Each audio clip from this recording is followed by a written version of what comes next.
Hey guys, welcome to the stream. I am before all my streams, I always talk about something and I always bring up something that is good for people to talk about, especially with the few videos that have been coming out in the last little bit about Dr. Disrespect, about Mixer, about whatever it may be, right? Especially with the one with me training on Valorant.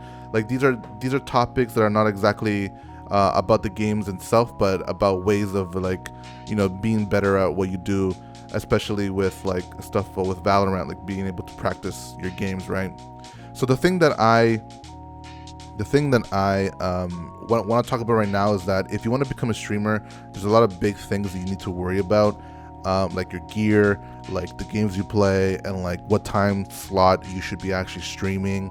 Like these are things that you don't really have too much of a say in terms of what is going to be the things that you use or do, but it's because you're starting out, you need to really follow some of these guidelines. If you want to know more about the guidelines and stuff like that, and like what's the best time to actually stream, Devin Nash is a really amazing source of talking about like what's the best times to stream and like how to actually look at your analytics and how to look at ways of bettering your content.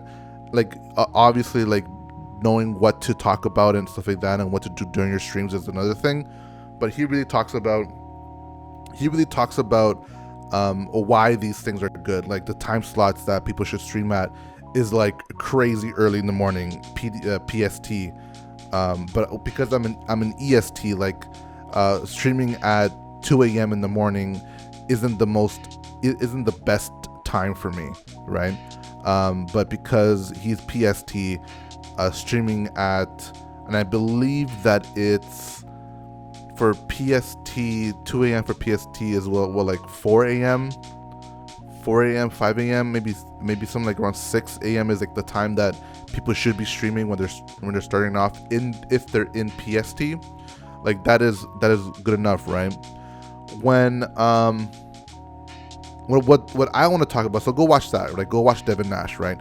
What I want to talk about though is the things that you can control within yourself. So like you have the gear, you have the things that you want to make, and you have this show that you want to run, which is by all means like fine and perfectly well. Like you can do that. The one thing that I really recommend people doing is having a fail safe to your content. You not only stream it, but you also have those streams. You have those streams saved so that you can later go back to them just in case. And I'll explain why. And then you also have your streams recorded in some capacity. Segments like this, how we're talking like this, I generally try to stream, or I always record them. I always have something that I'm going to think about to talk about, and then I will bring it to the stream so that we can talk about it. And then I also have my computer recording it. Like I have it so that it's also with me, ready to be used in a YouTube video, right? So on top of that, like the reason for that is because I had this situation happen to me today, and on the last few videos. So I rearranged my room. So now that I have this nice background, which is fine. I didn't have any audio issues again, which is fine. But what happened was that I ended up having some issues with my computer, and I thought, okay, my microphone didn't change because of me moving my room around and like me unplugging things and me trying to replug things, right? Like that usually is like the issue that I have, right? But what happened was that I had maybe crashed a few times or whatever, and like all my settings for my stream had resetted.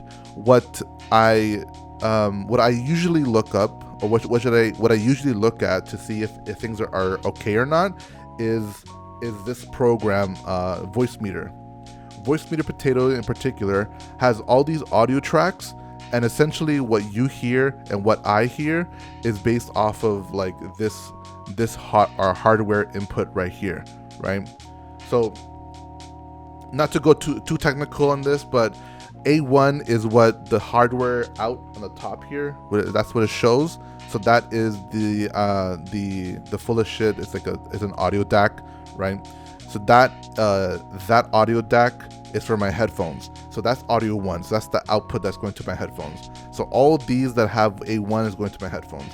And then B3 over here that's clicked on is going to the stream. So the second that I take this off,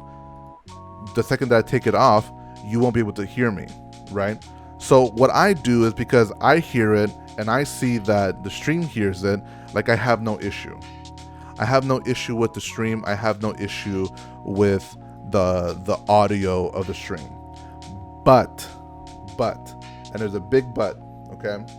What I tend to do sometimes, or what I have in my system, in my how do you call it, in my setup, is that I also have audio sources within OBS that is selected specifically to record these things to the recording of OBS. It doesn't follow this. This is only for the stream.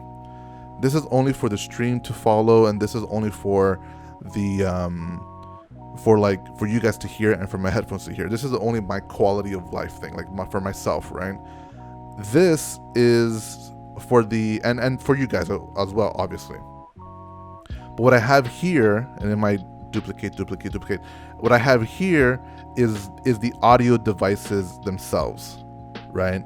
And what had happened is, if you go to the properties of this had changed. The audio device here for the default had changed. And that default, this should really just be my Yeti, like my Yeti microphone. That's what this is, right? My Yeti microphone. That's what it should be.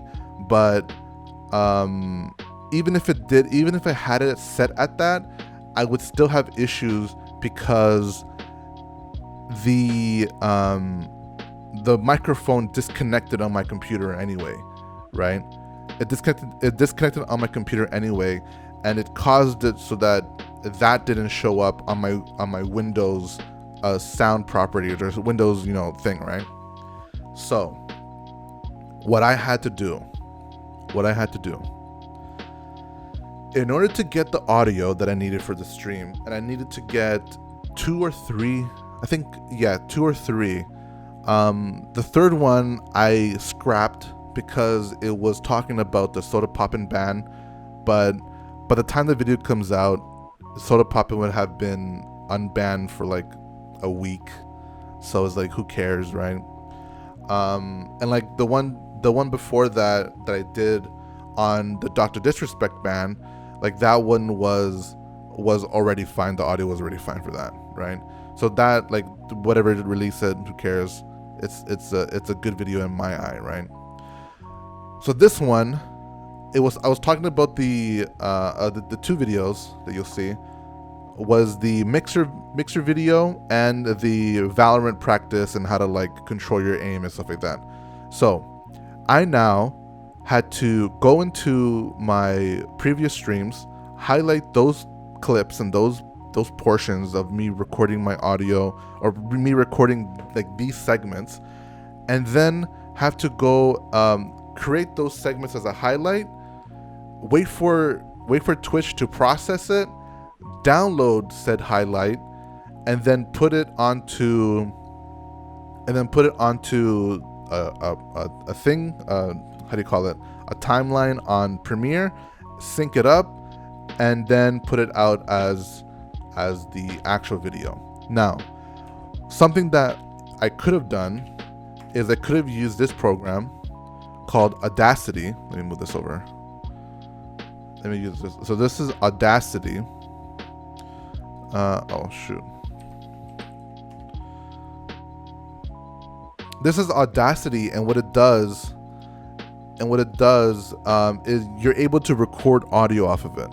Like, all of this is what you're able to record audio off of it. So all I had to do, because it's using the same thing that whatever I hear in my headphones goes into this, all I would have to do is mute my microphone, go into the video, hit play on, or hit record on this, and then hit play on that, and then I get the audio, and it's much easier, right?